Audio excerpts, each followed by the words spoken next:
Hello everyone, Max here with Fiction Rant to bring you another character triage video. This time I'm tackling Jar Jar Binks from the Star Wars prequels and the Clone Wars series.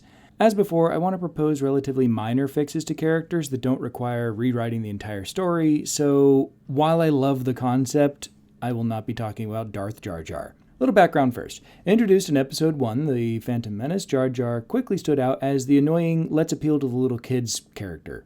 This was partially situation comedy, with him doing things like eating using his long prehensile tongue, something that presumably wasn't unusual for Gungans but was really rude among his human companions, to poop jokes. Multiple poop jokes. When we first meet the guy, he nearly gets Qui-Gon run over by a droid troop carrier, and then explains that he's an exile from the Gungan city of Oda Gunga, banished because he's clumsy.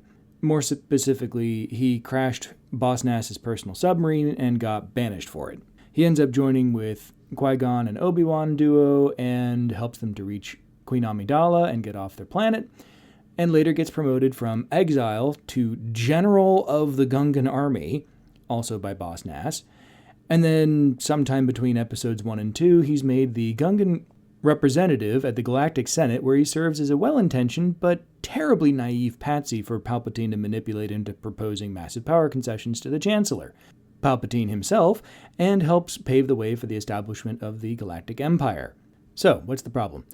Well, to my thinking, there's two problems with Jar Jar. First, he's basically just a slapstick character shoehorned into a trilogy that otherwise deals with some fairly serious topics. In particular, the one that he's mostly in, it's this tonal whiplash between Senate hearings and awesome duels to, oh, he stepped in doo-doo, haha.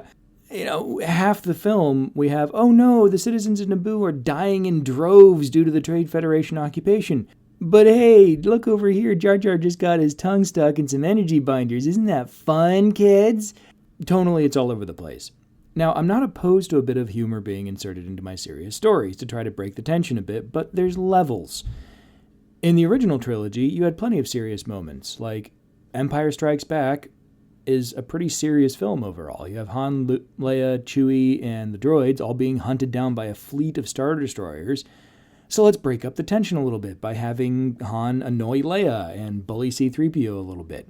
This is much better, especially because it helps build upon the developing romantic relationship between Han and Leia, and 3PO's kind of annoying, so bullying him a bit is kind of fun.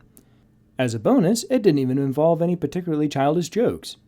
The second problem with Jar Jar is that he is given a huge amount of authority for basically no reason. In Phantom Menace, again, he gets promoted from exiled village idiot to general, and between Phantom Menace and Clone Wars, he gets promoted from general to senator, representing Gungan interests for the entire galaxy. What could possibly go wrong? The problem with this one is less with Jar Jar himself and more with those around him. He is still a objectively silly character, and even the other characters seem to see him in that way. So, giving him so much authority basically just recharacterizes everyone else to be incredibly dumb and or foolish. So what's the fix? Basically, do actually reward him for bringing the Nubians and the Gungans together by unbanishing him and maybe, give him a squad of Gungans to command in the battle. Don't give him command of the whole freaking army. Heck, promote Captain Tarpals and have him lead the battle. He seems much more competent. I'm not even sure what Jar Jar actually did during the battle in terms of command, since the only command he actually seemed to give was saying, steady, steady, when some Gungan horse creature thingies got a little worked up. Second, don't promote him to ambassador.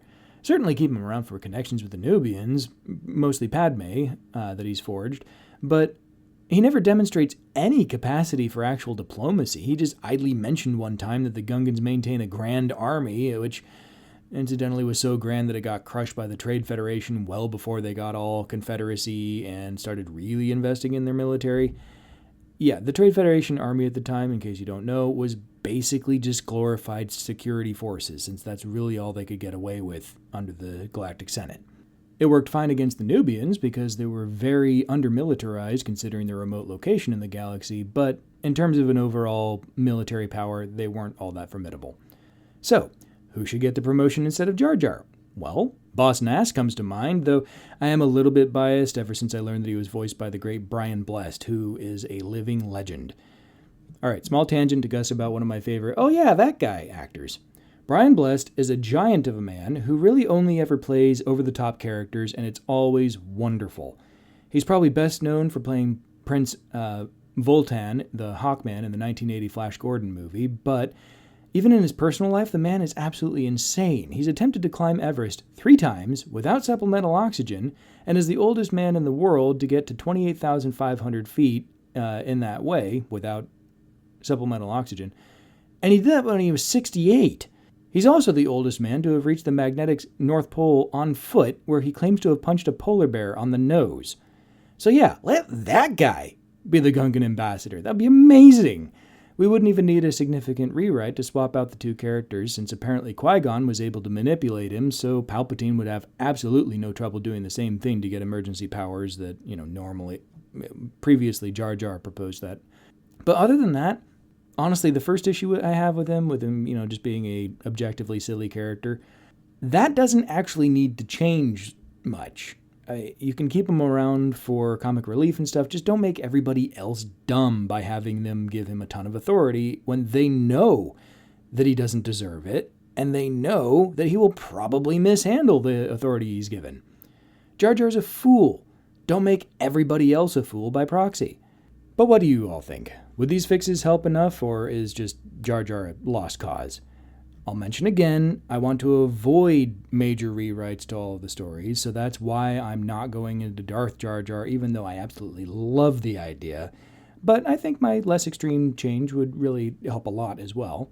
Let me know in the comments if there's any other changes you'd make, and what other characters suck and need a bit of help. And until next time, live long and prosper, and may the Force be with you.